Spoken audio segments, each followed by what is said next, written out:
تھا جب بچی پیدا ہوتی اس کو زندہ دفن کر دیا جاتا اور اپنے لیے عیب سمجھا جاتا، اور وہ کہتے کہ کل کو جناب داماد آئے گا بچی لے کے چلا جائے گا، ہماری کیا شرم، ہماری کیا عزت رہے گی ہے۔ یہ نہیں سمجھ آتی تھی کہ تم بھی جن کے شوہر ہو آخر وہ بھی تو کسی کی بچی ہے نا۔ حضور علیہ السلام تشریف فرما ہے، ایک صاحب تشریف لائے، حدیث مبارکہ میں ہے، اور آ کے عرض کیا اللہ کے محبوب اسلام قبول کرنا چاہتا ہوں لیکن ایک شرط ہے۔ حضور نے فرمایا کیا شرط ہے؟ جی میں ایک گناہ کر آیا ہوں، اگر اس گناہ کی مجھے معافی ملے گی تو پھر میں اسلام قبول کروں گا۔ حضور علیہ السلام نے فرمایا کون سا گناہ کیا؟ چوری کی، زنا کیا، فلاں کیا؟ نہیں یا رسول اللہ میں نے تو اس سے بھی بڑا گناہ کیا ہے۔ فرمایا کیا کیا تم نے؟ اس نے عرض کیا اللہ کے محبوب میں نے اپنی زندہ بچی کو دفن کیا۔ بچی کا نام آیا، حضور لیٹے ہوئے تو اٹھ کے بیٹھ گئے۔ فرمایا کہ کیوں دفن کیا؟ کیسے دفن کیا؟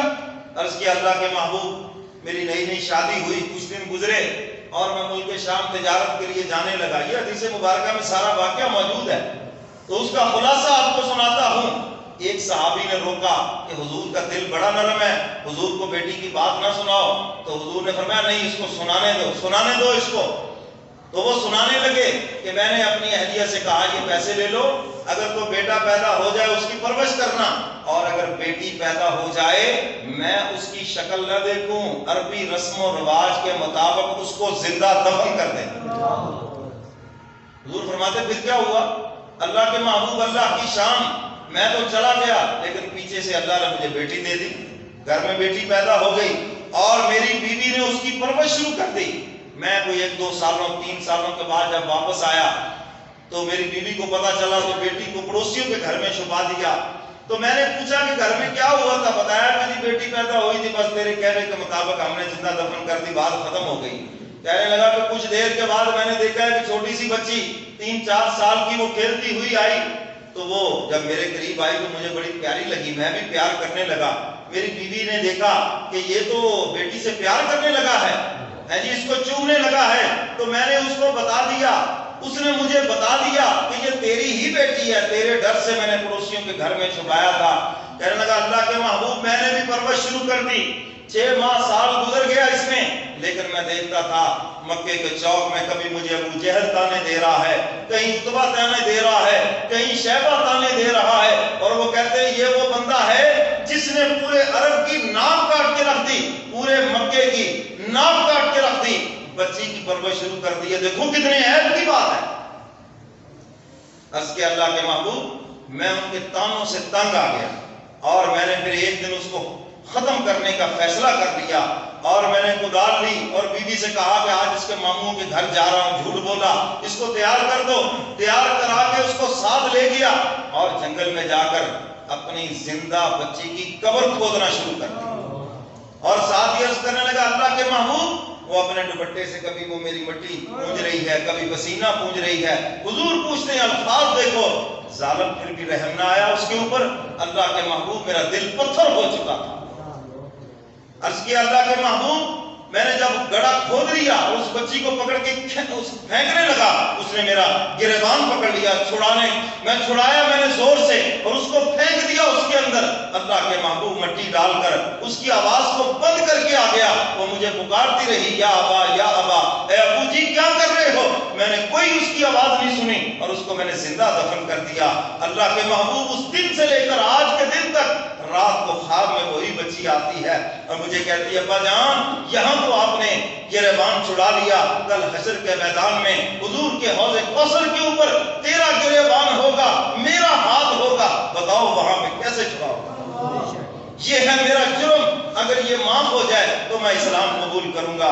حضور کی آنکھوں سے آنسو رواں دواں ہو گئے، ایک وقت تک حضور روتے رہے اور پھر میرے محبوب نے فرمایا چونکہ تو نے یہ گناہ کفر کی حالت میں کیا ہے، جب تو اسلام قبول کرے گا اللہ تیرے اس جرم کو بھی معاف فرما دے گا۔ میرے محترم سامعین، اسلام سے قبل عورت کا یہ حال تھا۔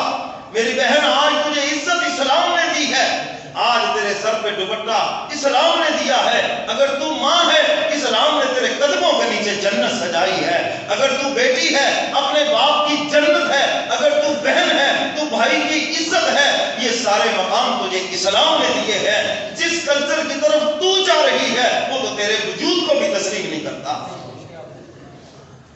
تو میرے محترم سامعین، حضور علیہ الصلوۃ والسلام بیٹیوں کے لیے رحمت بن کر آئے، اور میرے محبوب نے بیٹیوں کی فضیلت بیان کرتے ہوئے فرمایا جو 2 بیٹیوں کی پرورش کرے گا، حضور نے جو انگلی فضا میں بلند فرمائی، فرمایا جیسے یہ 2 انگلیاں آپس میں ایک دوسرے کے قریب ہے، فرمایا بیٹیوں کی پرورش کرنے والا جنت میں میرے ایسے ہی قریب ہوگا.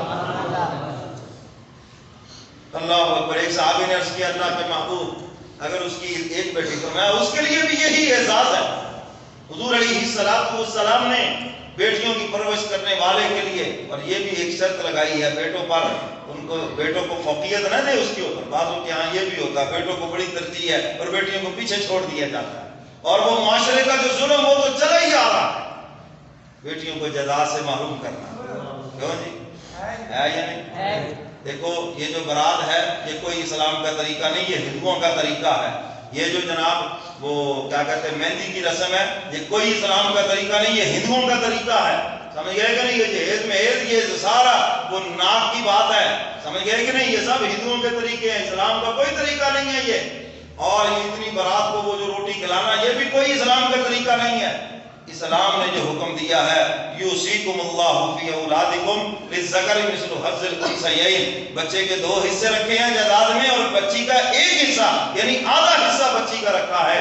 یہ ہے اسلام نے فرض کیا، ہم نے وہ چھوڑ دیا، اور جو ہندوؤں کے طریقے ہیں وہ اپنا لیے. نہ ہماری وہ حاجی صاحب کے حج میں فرق آیا، نہ نمازی صاحب کی نماز میں فرق آیا، نہ مسلمان کی مسلمانی میں فرق آیا.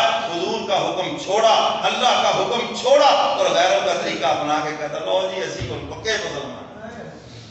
دیکھ لو پھر کل قیامت کے دن جواب کیا دینا ہے. میرے محترم سامعین، آج بھی بچی کی پیدائش کا سنو